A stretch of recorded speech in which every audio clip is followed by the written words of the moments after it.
السلام علیکم ورحمۃ اللہ وبرکاتہ ان الحمد للہ نحمده ونستعینه ونستغفره ونعوذ باللہ من شرور انفسنا ومن سیئات اعمالنا من يهده الله فلا مضل له ومن يضلل فلا هادي له واشهد ان لا اله الا الله وحده لا شريك له واشهد ان محمدا عبده ورسوله يا أيها الذين آمنوا اتقوا الله حق تقاته ولا تموتن إلا وأنتم مسلمون يا أيها الناس اتقوا ربكم الذي خلقكم من نفس واحدة وخلق منها زوجها وبث منهما رجالا كثيرا ونساء واتقوا الله الذي تساءلون به والأرحام إن الله كان عليكم رقيبا يا أيها الذين آمنوا اتقوا الله وقولوا قولا سديدا يصلح لكم أعمالكم ويغفر لكم ذنوبكم ومن يطع الله ورسوله فقد فاز فوزا عظيما أما بعد فإن خير الحديث كتاب الله وخير الهدي هدي محمد صلى الله عليه وسلم وشر الأمور محدثاتها وكل محدثة بدعة وكل بدعة ضلالة وكل ضلالة في النار. الوافی بما فی الصحیحین، یہ وہ کتاب ہے جو صحیح بخاری اور صحیح مسلم کی تمام احادیث پہ مشتمل ہے، لیکن اس میں احادیث کا تکرار نہیں ہے. یہ حدیث 10 مقاصد پہ مشتمل ہے: عقیدہ، علم اور اس کے مصادر، اور تیسرے نمبر پہ عبادات. عبادات کا مقصد یہ کئی کتب پہ مشتمل ہے. ان کتب میں سے پہلی کتاب طہارت سے متعلقہ ہے، اور جو کتاب الطہارہ ہے اس میں کئی فصول ہیں. ان فصول میں سے ایک فصل الوضو ہے، اور یہ تیسری فصل ہے. تیسری فصل کی چند احادیث رہ گئی ہیں، وہ آج مکمل کریں گے، اور پھر چوتھی فصل کی طرف بڑھیں گے جس کا تعلق غسل سے ہے.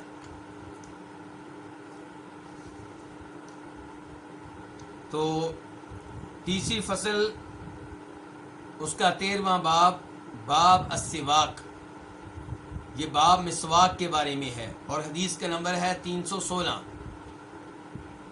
قاف. اس حدیث کے روایت کرنے پہ اتفاق ہے کس کا؟ امام بخاری کا اور امام مسلم کا.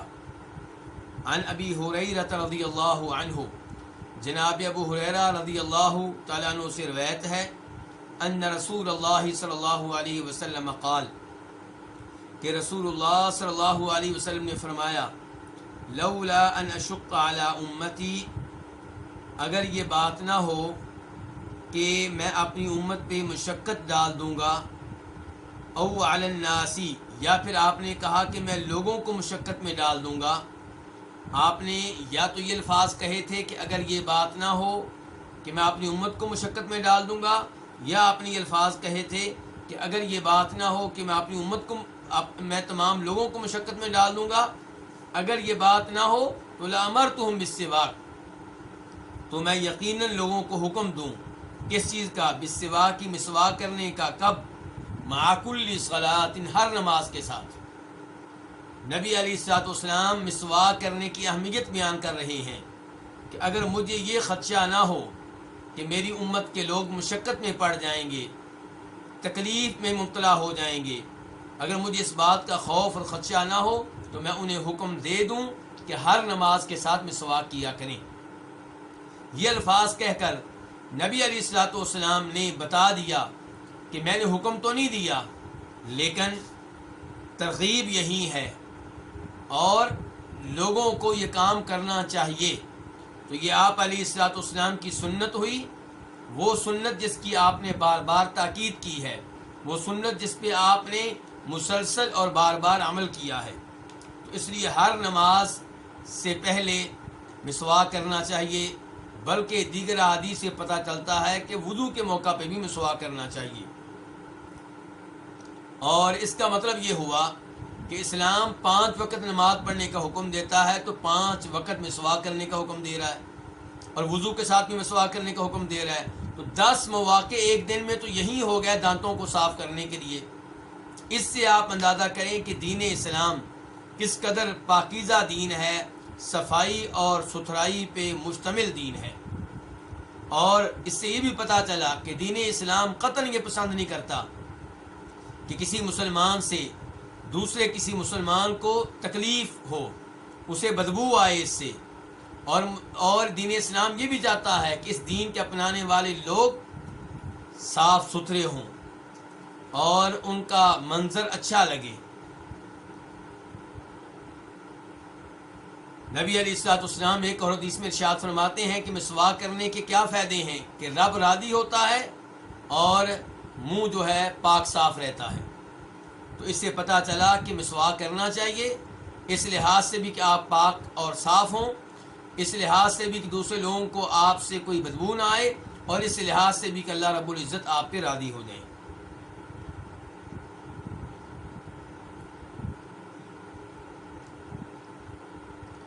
یہاں پہ ایک مسئلے کی وضاحت کرنا چاہوں گا، اور وہ یہ کہ کیا وضو کرنے سے پہلے بسم اللہ پڑھنا یا بسم اللہ پڑھی جائے گی پڑھنا ضروری ہے؟ تو اس سوال کا جواب یہ ہے کہ بالکل وضو سے پہلے بسم اللہ پڑھنی چاہیے، اور وضو سے پہلے بسم اللہ ضروری ہے۔ یہ معلوم ہوتا ہے نسائی شریف کی حدیث سے، جس میں نبی علیہ الصلوۃ والسلام فرماتے ہیں توضؤ بسم اللہ، کہ اللہ کا نام لے کے وضو کرو۔ اور ایک اور حدیث ہے جسے امام ترمذی وغیرہ روایت کرتے ہیں کہ اس شخص کا وضو نہیں جو بسم اللہ نہ پڑھے، اس لیے وضو سے پہلے بسم اللہ پڑھنی چاہیے۔ اب آتے ہیں باب نمبر 14 کی طرف، باب المسح علی العمامۃ والخفین۔ یہ باب کس بارے میں ہے؟ امامہ پہ اور موزوں پہ مسح کرنے کے بارے میں۔ امامہ پگڑی کو کہتے ہیں، خفین 2 موزے۔ موزہ کسے کہتے ہیں؟ پاؤں کو ڈھانپنے کے لیے، پاؤں کو گرم سردی سے بچانے کے لیے جو لفافہ سا پہنا جاتا ہے پاؤں کے اوپر، اسے کیا کہتے ہیں؟ اسے خف کہتے ہیں، موزہ کہتے ہیں اگر وہ چمڑے کا ہو، اور اگر وہ اون کا ہو تو پھر اسے کیا کہتے ہیں؟ پھر جرابیں کہہ لیتے ہیں۔ تو یہاں پہ تذکرہ ہے کس چیز کا؟ امامہ پہ، پگڑی پہ اور موزوں پہ مسح کرنے کا۔ حدیث نمبر 317 اس حدیث کو روایت کرنے والے کون ہیں؟ امام بخاری۔ عن عمرو بن امیہ الضمری، عمر بن امیہ ضمری سے روایت ہے، انہ رأى النبی صلی اللہ علیہ وسلم یمسح علی الخفین، کہ انہوں نے نبی علیہ الصلوۃ والسلام کو دیکھا کہ آپ موزوں پہ مسح کرتے، انہوں نے آپ کو موزوں پہ مسح کرتے ہوئے دیکھا۔ وقال، اور انہوں نے یہ بھی کہا، کنہوں نے؟ عمر بن امیہ ضمری نے، کہ رأیت النبی صلی اللہ علیہ وسلم یمسح علی امامتہ، میں نے نبی علیہ الصلوۃ والسلام کو دیکھا کہ آپ اپنے امامہ پہ، اپنی پگڑی پہ مسح کیا کرتے تھے۔ میں نے نبی علیہ السلام کو اپنے امامہ پہ مسح کرتے ہوئے دیکھا۔ تو اس حدیث میں دونوں مسئلے آ گئے، پگڑی پہ مسح کرنے کا مسئلہ بھی اور موزوں پہ مسح کرنے کا مسئلہ بھی۔ موزوں پہ مسح آپ تب کر سکتے ہیں جب آپ نے موزے اس وقت پہنے ہوں جب کہ آپ باوضو ہوں۔ بعد میں جب وضو ٹوٹے گا، بعد میں جب آپ دوبارہ وضو کریں گے تو پاؤں پہ جو موزے ہیں ان پہ آپ مسح کر سکیں گے۔ اور جہاں تک پگڑی کا تعلق ہے تو پگڑی پہ آپ مسح کر سکتے ہیں۔ یہاں پہ یہ شرط نہیں ہے کہ آپ پگڑی پہ مسح تب کر سکتے ہیں جب کہ آپ نے پگڑی وضو کی حالت میں پہنی ہو۔ آپ کا وضو نہیں ہے، آپ نے پگڑی پہن لی، بعد میں وضو کیا تو آپ پگڑی پہ مسح کر سکتے ہیں۔ اور یہاں پہ یہ مسئلہ بھی واضح کر دوں کہ جرابوں پہ بھی مسح کرنا جائز ہے، بالکل ٹھیک ہے۔ ابو داؤد وغیرہ میں ایسی احادیث موجود ہیں، کئی ایک صحابہ اکرام سے ثابت ہے کہ جرابوں پہ مسح کیا، کم از کم 10 صحابہ اکرام سے ثابت ہے کہ انہوں نے جرابوں پہ مسح کیا ہے۔ بلکہ امام ابو حنیفہ رحمہ اللہ کے بارے میں امام ترمذی اپنی جامع میں یہ روایت لے کر آئے ہیں کہ اپنی زندگی کے آخری ایام میں انہوں نے بھی جرابوں پہ مسح کیا ہے. تو جرابوں پہ بھی مسح کرنا درست، موزوں پہ مسح کرنا بھی درست، امامہ پگڑی پہ مسح کرنا بھی درست.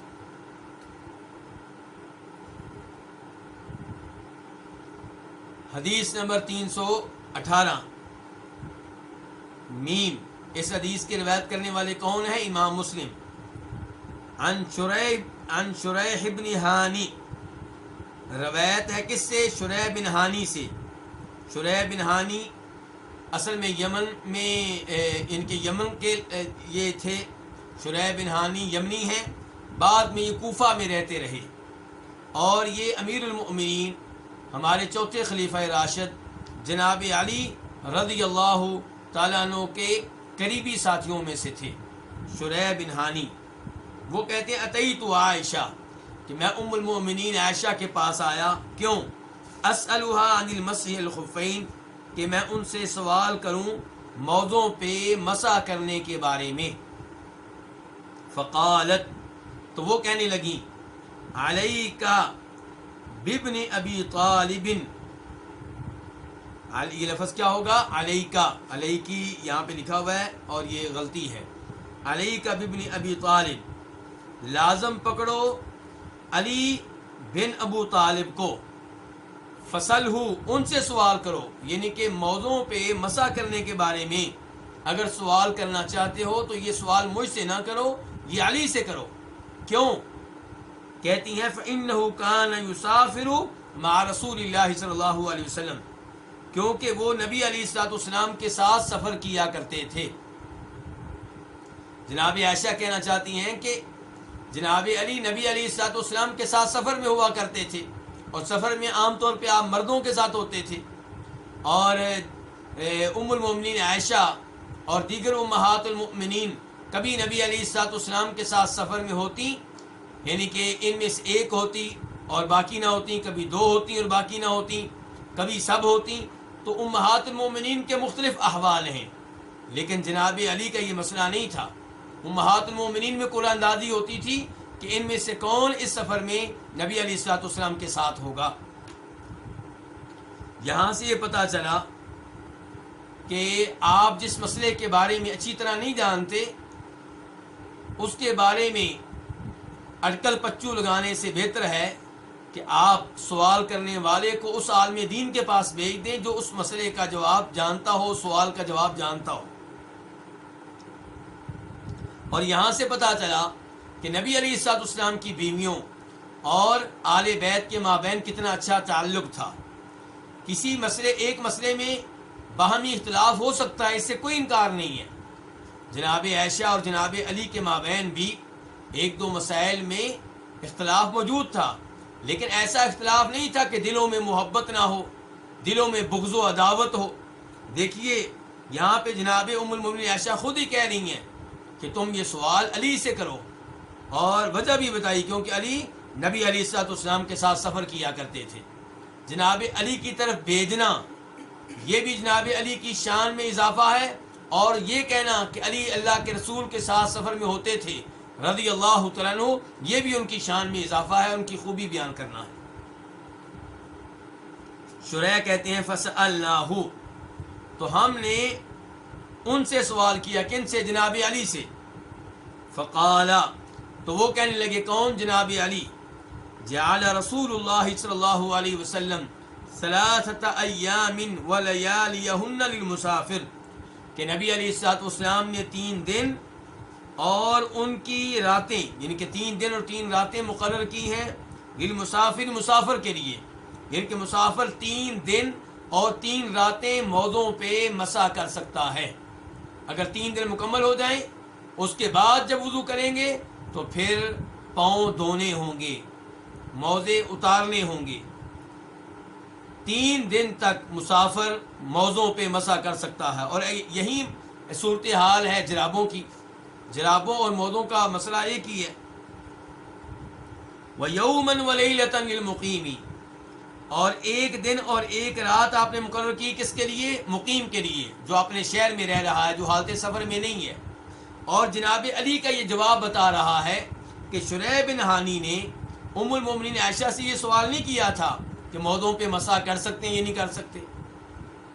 یہ بات تو مشہور و معروف تھی صحابہ کرام کے مابین، لیکن یہ کہ کتنے دن حالت سفر میں آپ موضوع پہ مسح کر سکتے ہیں، اور اس کے ساتھ ہی کتنے دن آپ یعنی کہ اپنے گھر میں رہتے ہوئے اپنے شہر میں رہتے ہوئے مسح کر سکتے ہیں، یہ ان کا سوال تھا، جس کے لیے جناب عائشہ نے ان سے کہا کہ تم یہ سوال اپنے صاحب سے کرو، جناب علی سے کرو، جن کے ساتھ تم رہتے ہو ان سے کرو. تو جناب علی رضی اللہ تعالیٰ عنہ نے اس سوال کا جواب دیا.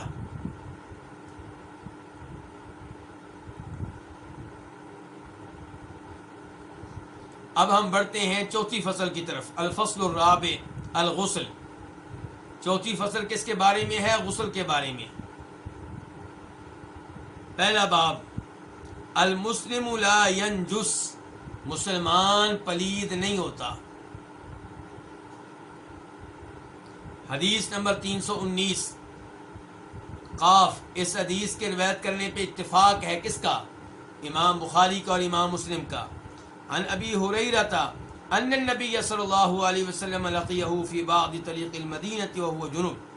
جناب ابو ہریرہ رضی اللہ تعالیٰ عنہ سے روایت ہے کہ نبی صلی اللہ علیہ وسلم لقیہ ان سے ملے. کن سے؟ جناب ابو ہریرہ سے. کہاں ملے؟ فی بعض طریق المدینہ. مدینہ کے کسی راستے میں. وہو جنوب. جبکہ وہ حالت جنابت میں تھے. کون؟ جناب ابو ہریرہ. یعنی کہ جنابت کی وجہ سے ان پہ غسل واجب تھا، ابھی غسل نہیں کیا تھا. تو یہاں سے کیا مسئلہ معلوم ہوا؟ یہاں سے مسئلہ معلوم ہوا کہ جنابت کا غسل کیے بغیر آپ اپنے گھر سے باہر نکل سکتے ہیں، گلی میں آ سکتے ہیں، بازار جا سکتے ہیں. اگرچہ بہتر یہ ہے کہ جلدی سے جلدی غسل کر لیں، لیکن اس حالت میں آپ باہر نکل آتے ہیں تو کوئی گناہ نہیں ہے. فانخنست منہ. جناب ابو ہریرہ فرماتے ہیں کہ میں آپ سے کھسک آیا، یعنی کہ آپ سے ملاقات ہوئی اور جو ہی مجھے موقع ملا میں وہاں سے کھسک آیا. نبی علیہ الصلوۃ والسلام نے توجہ کسی اور طرف کی، کسی اور سے گفتگو کی، تو میں وہاں سے نکل آیا. فانخنست منہ. تو میں آپ سے کھسک آیا. فذهب. جناب ابو ہریرہ کے بارے میں اب گفتگو پہلے ہو رہی تھی کہ ابو ہریرہ کہہ رہے ہیں میں نے ایسے کیا، میں نے ایسے کیا. اب گفتگو شروع ہو رہی ہے کہ ابو ہریرہ کے بارے میں جیسے کوئی اور بتا رہا ہو. فذهب. تو وہ گئے. کون؟ جناب ابو ہریرہ. فاغتسل. تو غسل کیا. ثم جاء. پھر آئے. فقال. تو آپ صلی اللہ علیہ وسلم نے کہا این کنت یا ابا ہریرہ. اے ابو ہریرہ تم کہاں تھے؟ قال. ابو ہریرہ نے کہا کنت جنوبا. میں جنابت کی حالت میں تھا. فکرہت ان اجالسک وانا علی غیر طہارہ. تو میں نے اس بات کو ناپسند جانا کہ میں آپ کی مجلس میں بیٹھوں جب کہ میں طہارت پہ نہیں ہوں. یعنی کہ جب کہ میں طہارت پہ نہیں ہوں، یعنی کہ پلید ہوں، اور اس حالت میں میں آپ کی مجلس میں بیٹھوں، آپ کے ساتھ بیٹھوں. میں نے اس امر کو ناپسند کیا، اس لیے میں کھسک گیا اور غسل کر کے آ گیا ہوں. فقال. تو آپ نے کہا سبحان اللہ. اللہ تعالیٰ پاک ہے. یہ الفاظ آپ نے کیوں کہے؟ جناب ابو ہریرہ کی گفتگو پہ تعجب کرتے ہوئے کہ کتنی عجیب بات کر رہے ہو ابو ہریرہ. تم کہہ رہے ہو کہ تم ناپاک تھے، پلید تھے. ان المسلم لا ینجس. بے شک مسلمان پلید نہیں ہوتا. تو اس سے پتہ چلا کہ حالت جنابت میں بھی مسلمان پلید نہیں ہوتا، اور عورت بھی حالت جنابت میں پلید نہیں ہوتی، بلکہ حیض کی حالت میں بھی عورت پلید نہیں ہوتی. آپ لوگوں کو وہ حدیث یاد ہوگی، شاید آگے آ بھی جائے، کہ نبی علیہ الصلوۃ والسلام نے ایک دفعہ جناب عائشہ سے کہا کہ مسجد سے چٹائی پکڑاؤ. وہ فرمانے لگیں کہ میں حیض کی حالت میں ہوں. فرمایا تمہارا حیض تمہارے ہاتھوں میں نہیں ہے، البتہ شرمگاہ کی وہ جگہ جہاں پہ خون لگا ہوتا ہے اس جگہ کو آپ پلید کہہ سکتے ہیں، کیونکہ خون لگا ہوا ہے، خون جو ہے وہ پلید ہے. لیکن عورت بذات خود کیا ہے؟ وہ پلید نہیں ہے، وہ پاک ہے. تو یہاں پہ آپ نے کہا کہ مسلمان پلید نہیں ہوتا. اور یہیں سے ایک اور مسئلہ بھی علماء کرام نے اخذ کیا ہے وہ یہ کہ جو حالت جنابت میں ہے اس کا پسینہ بھی پلید نہیں ہے۔ یہ مسئلہ علماء کرام نے کیسے اخذ کیا؟ کہتے ہیں کہ جب گلی اور راستے میں کوئی کسی سے ملے گا تو اس کے ہاتھوں میں تھوڑا بہت پسینہ ہوتا ہے، تو نبی علیہ الصلوۃ والسلام جناب ابو ہریرہ کے مابین ملاقات ہوئی، مصافحہ ہوا، تو آپ نے یہ نہیں کہا کہ اب میرے ہاتھ بھی پلید ہو گئے ہیں کیونکہ تمہارے ہاتھوں میں میں نے ہاتھ دیا تھا، تمہارے ہاتھوں کے ساتھ میں نے ہاتھ لگائے تھے۔ تو معلوم ہوا کہ پسینہ جو ہے وہ بھی پاک ہے، مسلمان خود بھی پاک ہے۔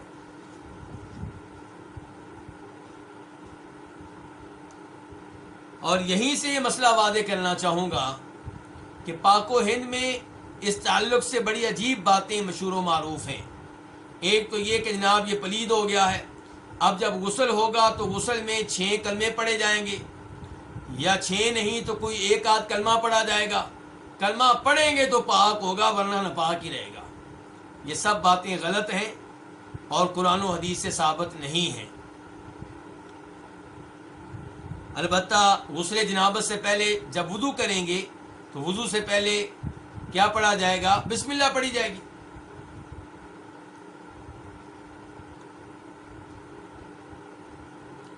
اور یہاں سے آپ کی میں توجہ اس جانب بھی دلانا چاہوں گا کہ جس انداز میں آج کل آپ احادیث پڑھ رہے ہیں اس انداز سے پڑھیں تو آپ نبی علیہ الصلوۃ والسلام کی سیرت کا مطالعہ بھی کر رہے ہیں، کہ جیسے ابھی آپ کو معلومات ملی کہ آپ اور ابو ہریرہ کہاں ملے، گلی میں ملے، راستے میں ملے، آپ وہاں سے کھسک گئے، اللہ کے رسول نے پوچھا کہاں گئے تھے، انہوں نے یہ سب کیا ہے؟ یہ آپ کی سیرت ہے، آپ کی زندگی کے واقعات ہیں۔ باب نمبر 2، باب نوم الجنب،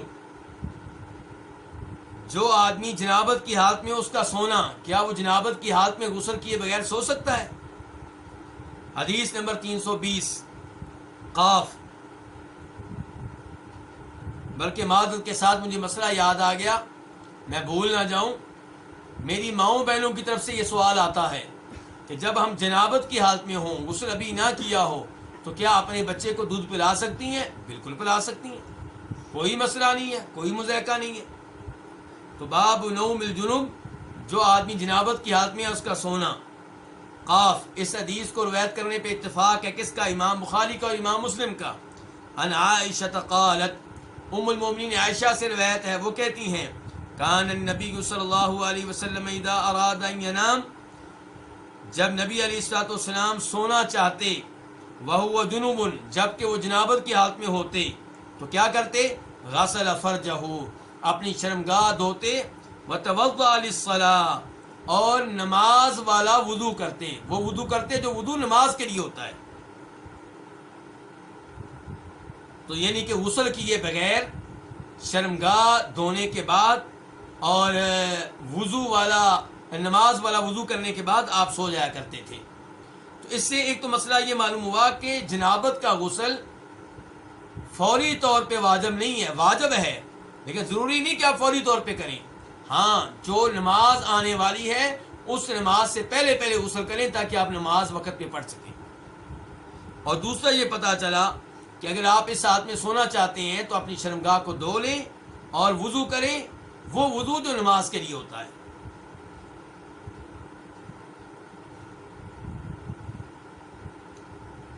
اور اس حدیث سے بھی پتہ چلا کہ ہماری عقل کمزور ہے، ہماری عقل ناقص ہے، قرآن و حدیث پہ آنکھیں بند کر کے ایمان لے آنا چاہیے۔ اب اس حدیث کو پڑھیں تو میری ناقص عقل یہ کہہ رہی ہے کہ اس وضو کا کیا فائدہ؟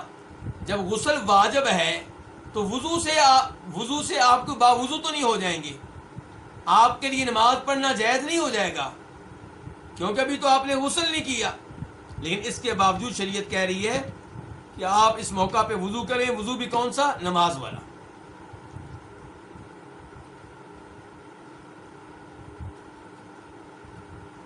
باب نمبر 3، باب اذا اراد ان يعاود الجماع، جب دوبارہ جماع کرنا چاہے، یعنی کہ جب اپنی بیگم سے دوبارہ تعلق قائم کرنا چاہے، ایک دفعہ تعلق قائم کر چکا ہے جب دوبارہ تعلق قائم کرنا چاہے اسی رات میں تھوڑی دیر کے بعد تو پھر کیا کرے؟ حدیث نمبر 321 321 میم، اس حدیث کو روایت کرنے والے کون ہیں؟ امام مسلم۔ عن ابی سعید الخدری، ابو سعید خدری رضی اللہ تعالیٰ عنہ سے روایت ہے، قال، وہ کہتے ہیں، قال رسول اللہ صلی اللہ علیہ وسلم، کہ اللہ کے رسول صلی اللہ علیہ وسلم نے فرمایا، اذا اتا احدکم اہلا، جب تم میں سے کوئی اپنی بیگم کے پاس آئے، یہ آپ اشارہ کر رہے ہیں کس جانب؟ یعنی کہ جماع کرے اپنی بیگم سے، جب تم میں سے کوئی اپنی بیگم کے پاس آئے، ثم اراد ان یعود، پھر اس کے پاس دوبارہ آنا چاہے، کس کام کے لیے؟ جماع کے لیے، فلیتوضا، اسے چاہیے کہ وہ وضو کر لے۔ آپ اپنی بیگم سے جماع کر چکے ہیں، دوبارہ کرنا چاہتے ہیں، آپ نے ابھی غسل نہیں کیا، تو اب آپ کیا کر لیں؟ بیچ میں وضو کر لیں۔ اور علماء کرام نے واضح کیا ہے کہ یہ وضو واجب نہیں ہے، افضل ہے، بہتر ہے، مستحب ہے۔ کیوں؟ کیونکہ نبی علیہ الصلوۃ والسلام نے اس کی وجہ کیا بیان کی ہے کہ اگر آپ وضو کر لیں گے تو اس کی وجہ سے آپ کی طبیعت میں نشاط پیدا ہو جائے گی، چستی پیدا ہو جائے گی، سستی ختم ہو جائے گی، اور آپ جو عمل کرنا چاہ رہے ہیں وہ اچھے طریقے سے ادا ہو سکے گا۔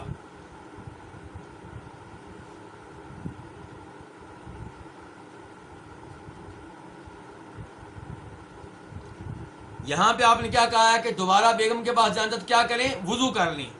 وضو سے مراد کون سا وضو ہے؟ کچھ علماء کرام نے کہا کہ یہاں وضو سے مراد وہ وضو ہے جو شریعت میں مراد ہوتا ہے، جس کو سب جانتے ہیں، اسے کہتے ہیں شرعی وضو۔ اور کچھ علماء کرام کہتے ہیں نہیں، یہاں پہ مراد شرعی وضو نہیں ہے، لغوی وضو ہے۔ لغوی وضو یعنی کہ جب شریعت نہیں تھی تب بھی عرب لوگ وضو کا لفظ استعمال کرتے تھے، کس معنی میں استعمال کرتے تھے؟ وہ وضو مراد ہے یہاں پہ۔ یعنی کہ کیا مراد ہوگا پھر یہ مراد ہوگا کہ اپنی شرمگاہ کو دھو لے، یہ مراد ہے سے۔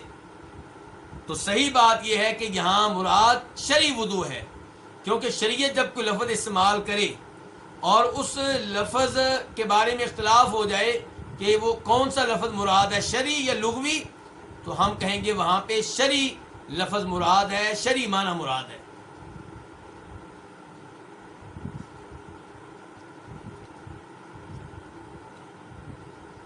باب نمبر 4، باب انما الماء من الماء، سوائے اس کے نہیں پانی پانی سے ہے، پانی پانی کی وجہ سے ہے۔ یہ الفاظ ذرا غور کیجئے گا، آپ کی توجہ چاہوں گا۔ سوائے اس کے نہیں پانی پانی کی وجہ سے ہے۔ پہلے پانی سے مراد ہے غسل کا پانی، اور دوسرے پانی سے مراد ہے منی کا پانی۔ یعنی کہ آپ کہنا چاہ رہے ہیں کہ غسل تب واجب ہوگا جب منی کا پانی نکلے گا، یعنی کہ جب منی کا پانی نہ نکلے تو غسل واجب نہیں ہے۔ میں اپنی تمام ماؤں، بہنوں، بیٹیوں سے معذرت چاہوں گا، یہ شریعت کے مسائل ہیں، واضح طور پہ بیان کروں گا تاکہ آپ ان کو سمجھ سکیں، ورنہ مجھے ان مسائل پہ گفتگو کرنے کا کوئی شوق نہیں ہے، لیکن حق بیان کرنا ضروری ہے۔ اور یہاں پہ ایک حدیث بھی بلکہ آپ کے سامنے رکھنا چاہوں گا جو تھوڑی دیر بعد آگے آئے گی، اس حدیث کا تعلق بھی ایسے ہی موضوع سے ہے۔ تو وہاں پہ یہ آتا ہے کہ یہ مسئلہ پوچھنے کے لیے ابو موسیٰ اشعری صحابی ام المؤمنین عائشہ کے پاس آئے اور کہا، ام المؤمنین آپ سے ایک مسئلہ پوچھنا چاہتا ہوں لیکن مجھے شرم آتی ہے۔ کہا میں تمہاری ماں ہوں، ماں، جو بھی مسئلہ ماں سے پوچھ سکتے ہو مجھ سے بھی پوچھ لو۔ تو پھر انہوں نے پوچھا، تو کہنے کا مطلب یہ ہے کہ یہ مسائل واضح طور پہ ہم بیان کریں گے تو آپ کی سمجھ میں آ سکیں گے، ورنہ دائیں بائیں سے غلط معلومات لے کر آپ اسلام پہ غلط طریقے سے عمل کریں گے۔ یہاں پہ آپ کہہ رہے ہیں کہ پانی پانی کی وجہ سے ہے، یعنی کہ غسل تب ہی واجب ہوگا جب آپ کا منی والا پانی نکلے گا، ورنہ واجب نہیں ہوگا۔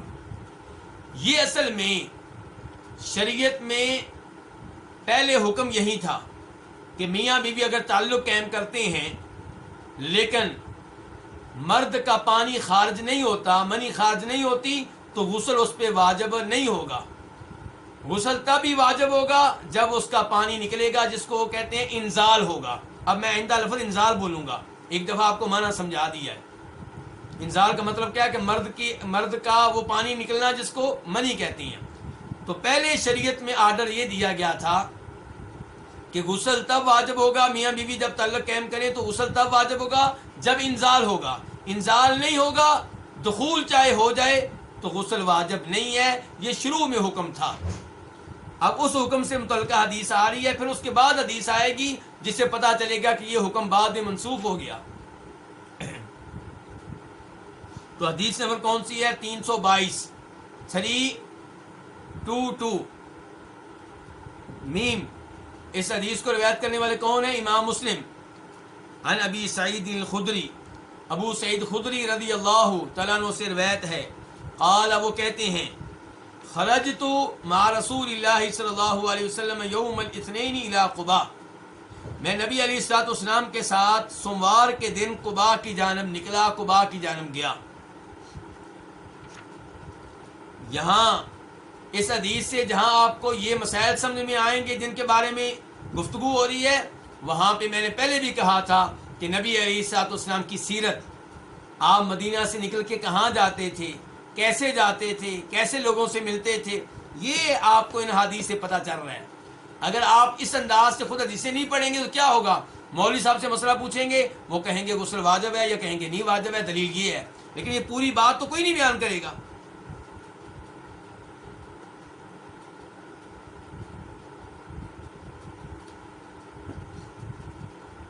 تو ابو سعید خدری یہاں پہ آپ کے ساتھ گئے ہیں، اور ابو سعید خدری بڑی عمر کے صحابی نہیں تھے، یعنی کہ چھوٹی عمر کے صحابی تھے. وہ کہتے ہیں کہ میں اللہ کے رسول علیہ السلام کے ساتھ نکلا سوموار کے دن قباء کی طرف. اس کا مطلب یہ ہے کہ اللہ کے رسول علیہ السلام قباء صرف ہفتے کے دن نہیں جاتے تھے، دیگر ایام میں بھی جاتے تھے.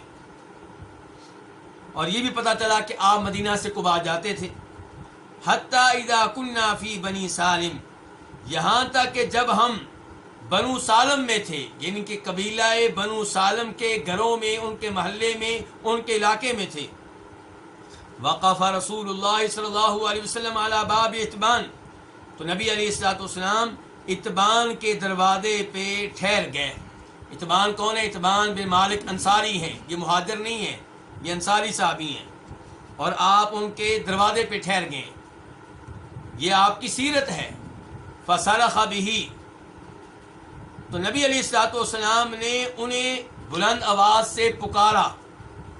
کن کو؟ اتبان کو. آواز دیا آپ نے، اور اونچی آواز دی.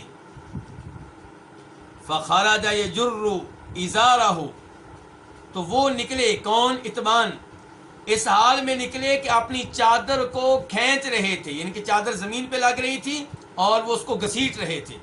فخرج یجر ازارہ، وہ نکلے اس حال میں کہ اپنی چادر کو گھسیٹ رہے تھے. کون؟ اتبان. یعنی کہ اللہ کے رسول علیہ السلام کی آواز سنی خوشی سے، اور آپ کی آواز پہ لبیک کہتے ہوئے فوری طور پہ باہر آئے ہیں، تاخیر نہیں کی. فقال رسول اللہ صلی اللہ علیہ وسلم، تو نبی علیہ السلام نے فرمایا اعجلنا الرجل، ہم نے اس آدمی کو جلدی میں ڈال دیا ہے. دوسری روایت میں آتا ہے کہ جب یہ اتبان باہر آئے تو ان کے سر سے قطرے ٹپک رہے تھے. اس کا مطلب یہ ہے کہ نبی علیہ السلام کی آواز سنی تو فوری طور پہ جلدی میں غسل کیا اور حاضر ہو گئے. اور اس سے پہلے کیا کر رہے تھے؟ بعد کی حدیث سے پتہ چل رہا ہے کہ وہ اپنی بیگم سے جماع کر رہے تھے.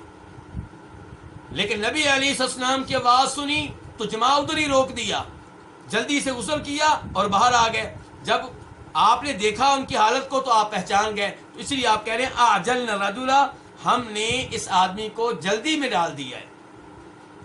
فقال اتبان، تو اتبان کہنے لگے یا رسول اللہ، اے اللہ کے رسول، ارأیت الرجل یعجل عن امرأته ولم یمنی، آپ مجھے بتائیے، آپ خبر دیں اس آدمی کے بارے میں جسے اس کی بیگم سے جلدی میں ڈال دیا جاتا ہے جسے اس کی بیگم سے جلدی ہٹا دیا جاتا ہے، ولم یمنی، اور اس نے منی خارج نہیں کی، انزال نہیں ہوا، بیگم سے تعلق قائم کیا ہے، دخول ہو چکا تھا، پانی نہیں نکلا، اور کوئی مسئلہ بن گیا، کوئی مہمان آ گیا، کوئی اور ایمرجنسی پیدا ہو گئی، اس کو بیگم سے اٹھ کے آنا پڑا، اب ماذا علیہ، اس کے اوپر کیا ہے، یعنی کہ کیا اس کے اوپر غسل ہے یا اس کے ذمے وضو ہے، کیا اس کے ذمے؟ قال رسول اللہ صلی اللہ علیہ وسلم، تو نبی علیہ السلام نے فرمایا، انما الماء من الماء، سوائے اس کے نہیں، الماء، پانی ہوگا، یعنی کہ غسل کا پانی واجب ہوگا، من الماء، پانی نکلنے سے، منی کے پانی نکلنے سے۔ آپ اپنی کتاب میں ہلکا سا لکھ لیں، پہلے پانی کے ساتھ غسل کا پانی اور دوسرے پانی کے ساتھ لکھ لیں منی کا پانی، یعنی کہ غسل تب واجب ہوگا جب پانی نکلے گا۔ اگر کسی نے اپنی بیگم سے تعلق قائم کیا ہے، جماع کیا ہے، لیکن انزال نہیں ہوا، پانی نہیں نکلا، تو اس کے ذمے غسل نہیں ہے، یہ اس حدیث کا مفہوم ہے۔ اور گزارش کر چکا ہوں کہ یہ شروع اسلام میں تھا، پھر یہ حکم کینسل ہوا، منسوخ ہوا۔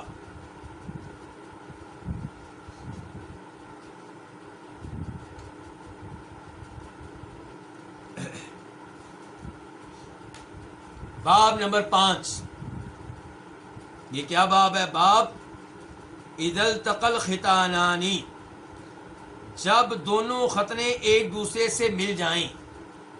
دونوں ختنوں سے کیا مراد ہے؟ خاوند کا ختنہ اور بیوی کا ختنہ، یعنی کہ خاوند کے ختنے کی جگہ اور بیوی کے ختنے کی جگہ۔ عورتوں کا بھی ختنہ عرب لوگ کیا کرتے تھے، اگرچہ وہ ضروری نہیں ہے۔ باب اذا التقى الختانان، جب دونوں کے ختنے ایک دوسرے سے مل جائیں تو پھر کیا حکم ہے، یعنی کہ غسل وغیرہ کے لحاظ سے کیا حکم ہے، یہ مطلب ہے۔ حدیث نمبر 323، 323 قاف، اس حدیث کے روایت کرنے پہ اتفاق ہے کس کا؟ امام بخاری کا اور امام مسلم کا۔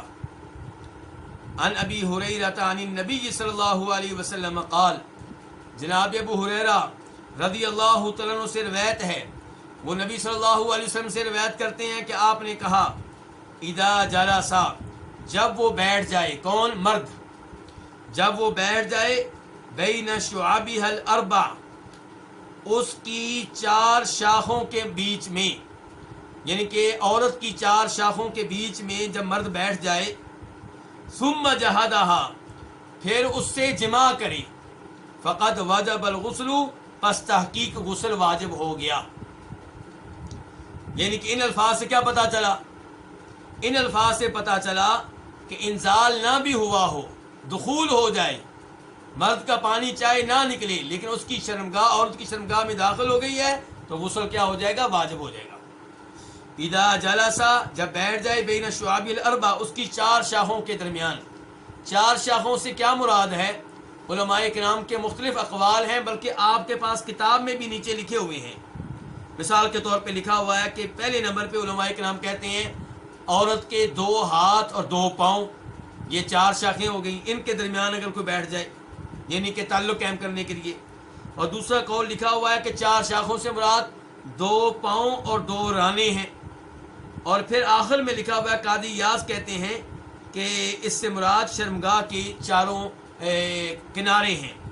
تو بہرحال جب کوئی مرد اپنی بیوی سے تعلق قائم کرے اور جماع کرے، چاہے اس کا پانی نہ نکلے، چاہے انزال نہ ہوا ہو، غسل کیا ہو جائے گا؟ واجب ہو جائے گا۔ اور یہ وہ حدیث ہے جو ناسخ ہے، جس نے پچھلی حدیث کو منسوخ کر دیا ہے۔ اور یہ حدیث یہاں پہ کس صحابی نے بتائی؟ جناب ابو ہریرہ نے۔ میں آپ کی توجہ چاہوں گا، علم کے معاملے میں کوئی حیا نہیں ہے۔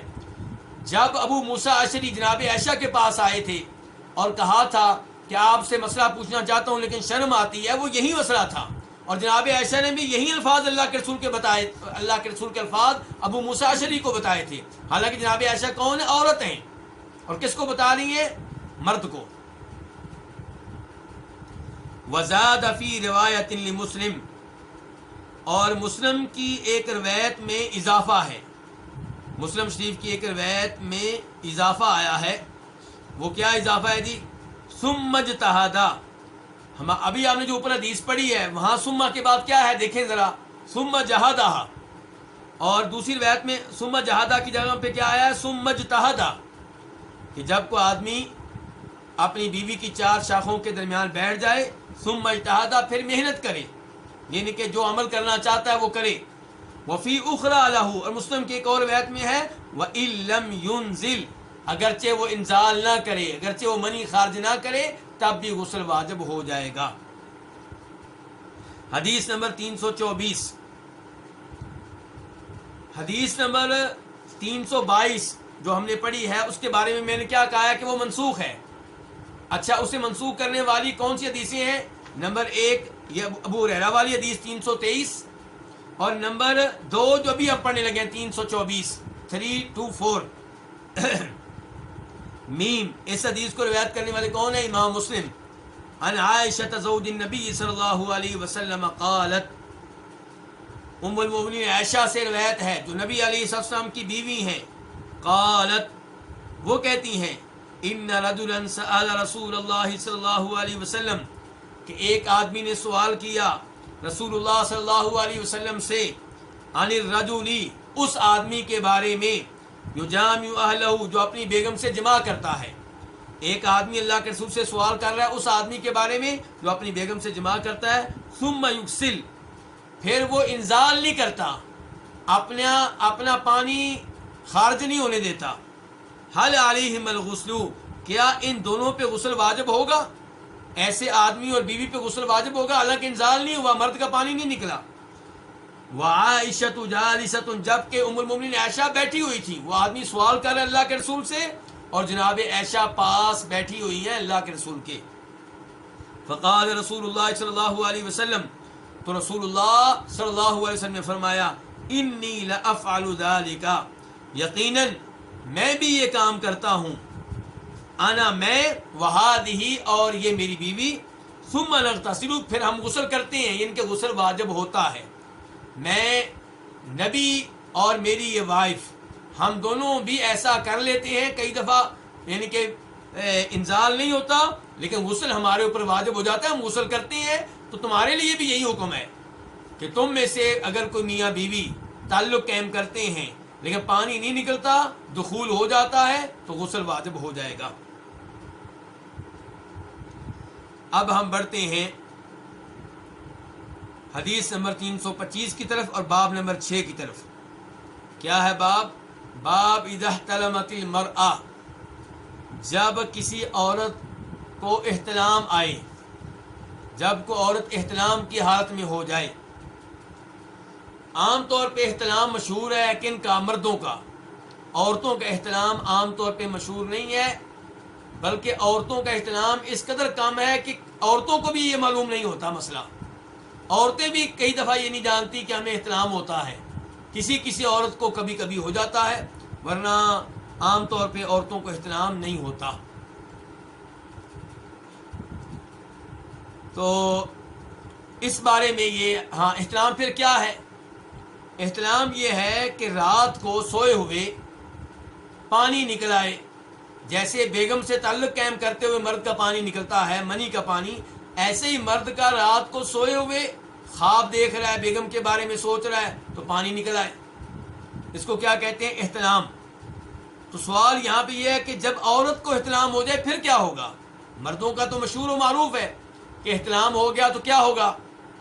صبح وہ دیکھیں گے اپنی چادر شلوار کی طرف، اگر چادر شلوار پہ منی کا پانی لگا ہوا ہے تو غسل واجب ہے، لیکن اگر وہاں پہ منی کا پانی نہیں لگا ہوا تو غسل واجب نہیں ہے، چاہے رات کو انہوں نے خواب میں دیکھا ہو کہ پانی نکل آیا. تو یہی مسئلہ عورتوں کے لیے ہے.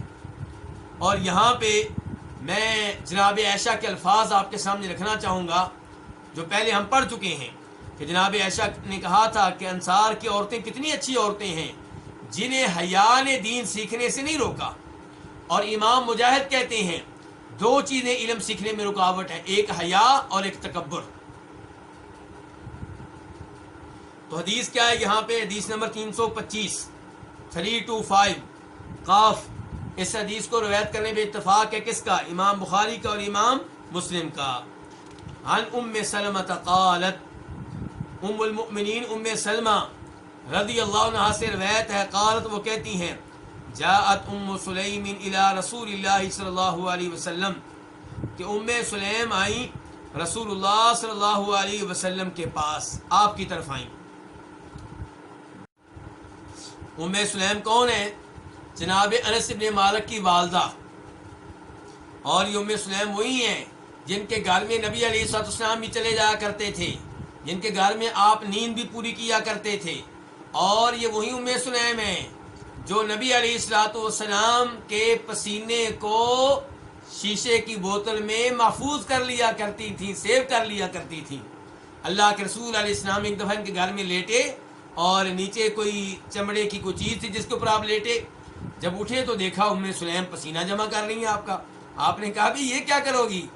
کہنے لگیں اللہ کے رسول علیہ السلام اس کو ہم اپنی خوشبو میں شامل کریں گے، یہ سب سے بہتر خوشبو ہے۔ اللہ اکبر! ہمارے نبی علیہ الصلوۃ والسلام کتنے صاف، پاکیزہ اور عمدہ انسان ہیں، ہر لحاظ سے آپ کی شخصیت سب سے اعلیٰ ہے، سب سے عمدہ ہے۔ اور ام سلیم کی اللہ کے رسول سے محبت کا بھی پتہ اس سے چلتا ہے، اور صحابہ کرام کس قدر اللہ کے رسول سے محبت کیا کرتے تھے اس کا علم ہوتا ہے۔ ام سلیم کے ساتھ آپ اتنے بے تکلف کیوں تھے؟ علماء کرام نے لکھا ہے کہ ان کا اللہ کے رسول کے ساتھ کوئی ایسا رشتہ تھا جس کی وجہ سے پردہ نہیں تھا، یعنی کہ رضاعت کا کوئی رشتہ تھا، دودھ کا، اس قسم کا کوئی رشتہ تھا جس کی وجہ سے پردہ نہیں تھا۔ تو یہ انس بن مالک کی والدہ ہیں، اور یہ وہی ام سلیم ہیں۔ میری مائیں بہنیں دھیان سے سنیے گا، صبر کس کو کہتے ہیں؟ یہ وہی ام سلیم ہیں کہ جن کے شوہر، کون ہے شوہر ان کے؟ ابو طلحہ۔ شوہر کون ہے؟ ابو طلحہ۔ جب ان کے پہلے شوہر فوت ہو گئے، جو انس بن مالک کے والد تھے، وہ فوت ہو گئے، اب ابو طلحہ نے ان کو پیغام بھیجا، کس کے لیے؟ نکاح کے لیے۔ تو ام سلیم نے کہا تمہارے جیسے مرد کے پیغام کو رد کرنا آسان نہیں ہے، لیکن اسلام قبول کرنا پڑے گا، اسلام قبول کرو گے تو رشتہ ہوگا ورنہ نہیں۔ تو انہوں نے اسلام قبول کیا، پھر نکاح ہوا۔ اور یہ وہی ام سلیم ہیں کہ ان کا بیٹا بیمار تھا، انہی ایام میں ان کے شوہر ابو طلحہ کہیں چلے گئے، واپس آئے تو پوچھا کہ بیٹے کا کیا بنا؟ تو انہوں نے کہا تھا کہ وہ بڑا پرسکون ہے، اما آرام کی حالت میں ہے۔ خامد نے سمجھا کہ بیٹا ٹھیک ہو گیا ہے، ام سلیم خامد کے لیے تیار ہوئیں۔ اللہ اکبر! جیسے کوئی عورت خامد کے لیے تیار ہوتی ہے ایسے ہی تیار ہوئیں۔ خامد نے ان سے اپنا تعلق قائم کیا، جب تعلق قائم کر کے فارغ ہو گئے تو انہوں نے کہا کہ بیٹا فوت ہو گیا، اللہ نے اپنی امانت واپس لے لی ہے۔ خامد کافی پریشان ہوا، صبح کی نماز نبی علیہ السلام کے ساتھ پڑھی اور انہیں بتایا، تو اللہ کے رسول نے پوچھا کہ تم لوگوں نے تعلق قائم کیا تھا، اللہ تمہارے اس تعلق میں برکتیں ڈالے، آپ نے دعائیں دی۔ تو کہنے کا مطلب یہ ہے کہ اس کو کہتے ہیں صبر کرنا۔ آج افسوس سے کہنا پڑتا ہے کہیں فوتگی ہو جائے تو عورتیں اس عورت کو جس کی فوتگی ہوئی ہوتی ہے، جس کا بیٹا فوت ہوتا ہے، بھائی فوت ہوتا ہے، خان فوت، اس کو صبر دلانے کے لیے نہیں آتی، تسلی دینے کے لیے نہیں آتی، اس کو رلانے کے لیے آتی ہیں۔ اور جو عورت رلائے اسی کے بارے میں سمجھا جاتا ہے کہ اس نے حق ادا کر دیا ہے افسوس کا۔ اور جو عورت آرام سے بیٹھے، صبر کی تلقین کرے اور نوحہ نہ کرے، اس کے بارے میں کہتے ہیں اس کو تو کوئی افسوس ہی نہیں ہے۔ تو بہرحال یہ ام سلیم اللہ کے رسول کے پاس آئیں، فقالت، انہوں نے کہا یا رسول اللہ، اللہ کے رسول، ان اللہ لا یستحیی من الحق، یقیناً اللہ تعالی حق سے نہیں شرماتا، اللہ تعالی حق بات سے حیا نہیں کرتا۔ کس بات سے حیا نہیں کرتا؟ حق بات سے۔ اس کا مطلب یہ ہے کہ غلط بات سے اللہ تعالی حیا کرتا ہے۔ تو یہاں سے پتہ چلا کہ اللہ کی صفات میں سے ایک صفت کیا ہے کہ اللہ تعالیٰ حیا والے ہیں، اور یہ صفت کئی ایک آیات اور احادیث سے ثابت ہے۔ مثال کے طور پہ ابو داؤد شریف کی حدیث کہ جب بندہ اپنے ہاتھ اٹھاتا ہے، اللہ سے دعا کرتا ہے، اللہ تعالیٰ کو شرم آتی ہے کہ اللہ تعالیٰ اس کے ہاتھوں کو واپس کر دیں، خالی ہاتھ واپس کر دیں اسے، کیونکہ اللہ تعالیٰ حیا والے ہیں، حییٌ، اللہ تعالیٰ کو حیا آتی ہے اس کے ہاتھوں کو خالی اٹھاتے ہوئے، کیونکہ اللہ تعالیٰ حیا والے ہیں۔ تو حیا اللہ کی صفات میں سے ایک صفت ہے۔ اللہ کی صفات کا میرے بھائیوں علم لیں، اس میں دلچسپی پیدا کریں۔ اللہ سے بڑھ کر کسی اور میں دلچسپی نہیں ہونی چاہیے۔ ہمیں دلچسپی ہوتی ہے کن سے؟ اداکاروں سے۔ آج وہ کہاں گیا، آج اسے زکام ہو گیا، اس کے کتنے بیٹے ہیں، اس کی کتنی فلمیں ہیں، اس کی کتنی کوٹھیاں ہیں، کتنا معاوضہ لیتا ہے، گلوکاروں کے بارے میں کتنے گانے اس نے گا لیے ہیں، کھلاڑیوں کے بارے میں کتنے اس نے رنز بنا لیے ہیں، سکور کر لیے ہیں، کتنی وکٹیں لے لی ہیں۔ نہیں میرے بھائیوں، ان معلومات کا کوئی فائدہ نہیں ہوگا، یہ سب ضائع جائیں گی اور ہو سکتا ہے وبال بن جائیں۔ وقت ہمارے پاس نعمت ہے، تو دلچسپی لیں اللہ تعالیٰ کے بارے میں، اللہ کی صفات کیا ہیں۔ تو یہ اللہ کی ایک صفت ہے کہ اللہ تعالیٰ حیا کرنے والے ہیں، لیکن حق بات سے اللہ تعالیٰ نہیں شرماتے۔ فَهَلْ عَلَى الْمَرْأَةِ مِنْ غُسْلٍ إِذَا احْتَلَمَتْ، تمہید باندھی سلیم نے کیا کہ اللہ تعالیٰ حق بات سے حیا نہیں کرتے، تو کیا عورت پہ کوئی غسل ہے اذا احتلمت، جب اسے احتلام ہو جائے؟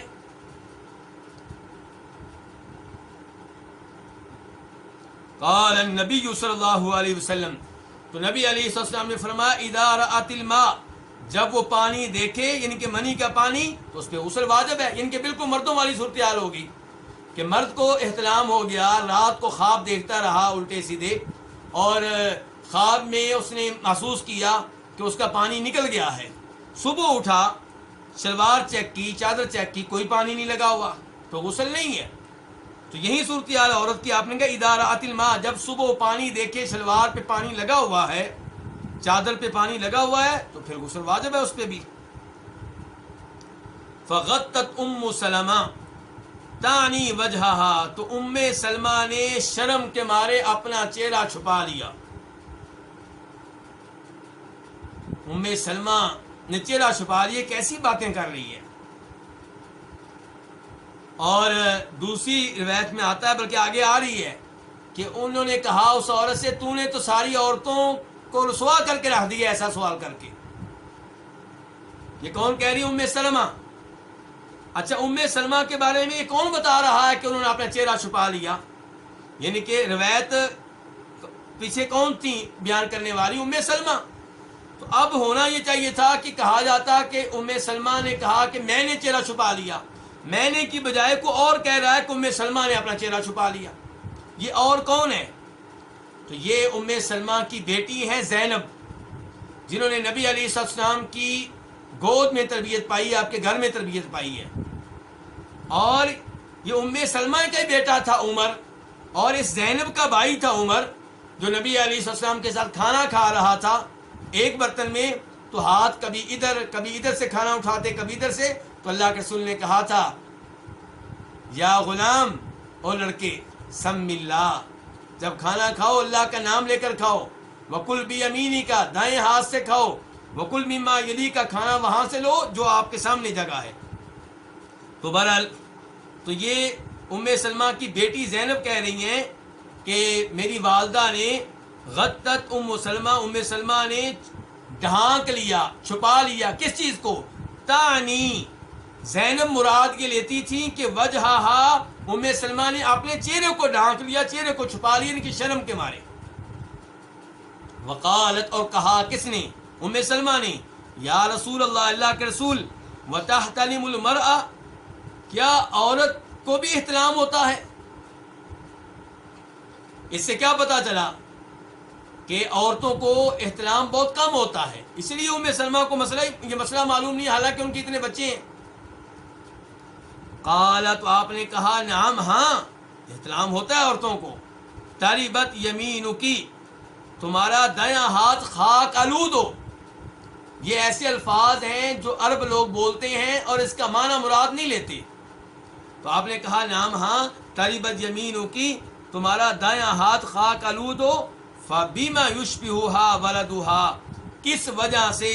یشبہھا، عورت کے مشابہ ہوتا ہے، ولدھا، اس کا بیٹا، اس کی اولاد اس کے مشابہ کیوں ہوتی ہے اگر اس کا پانی نہیں ہے تو؟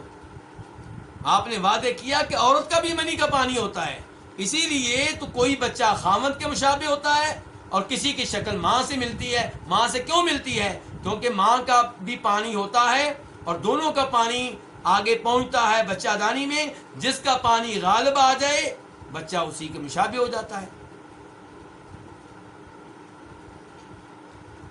اس حدیث سے آپ دیکھیں کتنے مسائل ہمیں معلوم ہو رہے ہیں۔ ایک، اللہ کی صفت معلوم ہوگی کہ اللہ تعالیٰ حیا نہیں کرتے، کس سے؟ حق بات سے، ورنہ اللہ تعالیٰ حیا کرنے والے ہیں۔ دوسرا، پتہ چلا کہ ام سلیم اللہ کے رسول سے مسئلہ پوچھنے کے لیے خود آئی ہیں، اور اس سے پتہ چلا کہ مسائل پوچھتے ہوئے شرمانا نہیں چاہیے، دین پہ عمل کرنے کے لیے شرمانا نہیں چاہیے، ایسے مسائل صاف صاف پوچھ لینے چاہیے، غلطی کرنے سے بہتر ہے کہ آپ پوچھ لیں۔ اور یہ بھی پتہ چلا کہ جیسے مردوں کو احترام ہوتا ہے ایسے عورتوں کو بھی ہوتا ہے، اور یہ بھی پتہ چلا کہ احترام ہو جائے تو غسل تبھی واجب ہوگا جب صبح پانی لگا ہوا جسم پہ ملے یا شلوار پہ ملے، چادر پہ ملے۔ اور یہ بھی پتہ چلا کہ ام سلیم نے ایسا سوال آپ کی بیویوں کی موجودگی میں کیا۔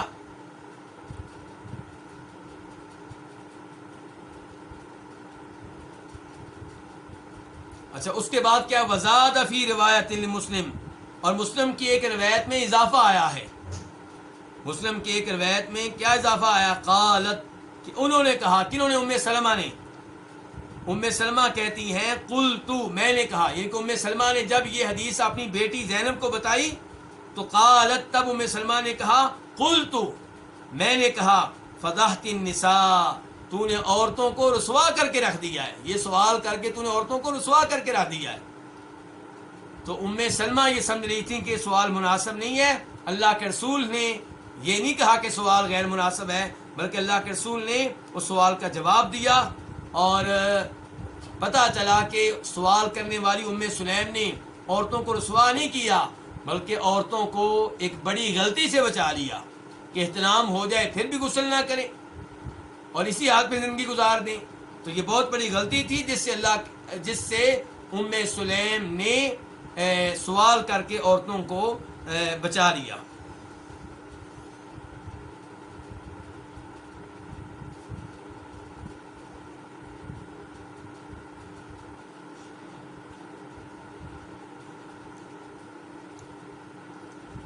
باب نمبر 7، باب کیا؟ باب صفت الغسلی، غسل کرنے کا طریقہ۔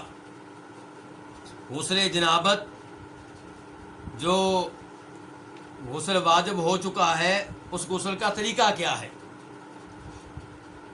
حدیث نمبر 326 326 قاف۔ اس حدیث کے روایت کرنے پہ اتفاق ہے کس کا؟ امام بخاری کا اور امام مسلم کا۔ عن عائشہ زوج النبی صلی اللہ علیہ وسلم، ام المؤمنین عائشہ سے روایت ہے جو نبی علیہ السلام کی بیگم ہیں، ان النبی صلی اللہ علیہ وسلم کان اذا اغتسل من الجنابہ، کہ جب نبی علیہ السلام جنابت کی وجہ سے غسل کیا کرتے تھے۔ نبی علیہ السلام جنابت کا غسل کیسے کرتے تھے؟ اس بارے میں دو مشہور حدیثیں ہیں، ایک حدیث کو کہتے ہیں حدیث عائشہ اور دوسری حدیث کو کہتے ہیں حدیث میمونہ۔ تمام بہن بھائی یہ بات ذہن میں رکھیں، یہ مستقبل میں بھی آپ کتابوں میں پڑھیں گے کہ غسل جنابت کے طریقے کے بارے میں مشہور و معروف حدیثیں کتنی ہیں؟ دو، ایک حدیث عائشہ اور ایک حدیث میمونہ۔ تو پہلی ہم پڑھنے لگے حدیث عائشہ کہ نبی علیہ السلام جب جنابت کی وجہ سے غسل کرتے، بادا تو آپ غسل کا آغاز کرتے تو فغسل یدیہ، تو آپ اپنے دونوں ہاتھوں کو دھوتے۔ تو آغاز کہاں سے ہو رہا ہے پھر؟ دونوں ہاتھوں کو دھونے سے۔ تو کیا پہلے شرمگاہ نہیں دھونی چاہیے؟ اس سے پتہ چلا کہ یہ ہاتھ کیوں دھوئے جا رہے ہیں؟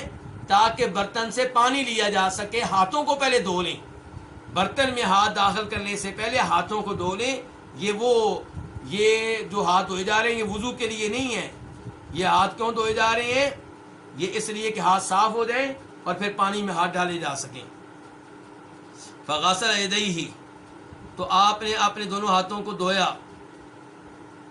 ثم یتوضا، پھر آپ وضو کرتے تھے، کما یتوضا للصلاۃ، جیسے آپ وضو کیا کرتے تھے کس کے لیے؟ نماز کے لیے. یعنی کہ اس سے پتہ چلا کہ مکمل وضو. اور ان الفاظ سے یہ بھی لگ رہا ہے کہ مکمل وضو میں پاؤں بھی شامل ہے, پاؤں بھی دھو لیے آپ نے. حدیث عائشہ سے یہ لگ رہا ہے. ثم یتوضا, پھر آپ وضو کرتے, کما یتوضا للصلاۃ, جیسے آپ وضو کیا کرتے تھے کس کے لیے؟ نماز کے لیے. ثم يدخل اصابعه في الماء, پھر آپ اپنی انگلیاں داخل کرتے کہاں؟ پانی میں. ابھی وضو کیا ہے, غسل ابھی نہیں کیا. غسل سٹارٹ ہو گیا ہے, اس کا پہلا حصہ وضو ابھی کیا ہے, اور آپ نے انگلیاں کہاں داخل کر لی ہیں؟ پانی میں. یہ میں آپ کی توجہ اس جانب دلانا چاہ رہا ہوں اصل میں, کہ لوگ سمجھتے ہیں کہ جب جنابت کا غسل کر رہے ہوں تو غسل کرتے ہوئے اگر پانی کے قطرے ٹب میں پڑ گئے, پانی کے برتن میں پڑ گئے تو پانی پلید ہو جائے گا. نہیں, ایسا نہیں ہے, ایسا بالکل نہیں ہے. یہاں دیکھ لیں آپ یہ. تو ثم يدخل اصابعه في الماء, پھر آپ اپنی انگلیاں پانی میں داخل کر دیتے. فيخلل بها اصول شعره, تو آپ خلال کرتے بہا, ان انگلیوں کے ساتھ, اصول شعره, اپنے بالوں کی جڑوں کا, یعنی کہ اپنی انگلیاں داخل کرتے بالوں کی جڑوں میں.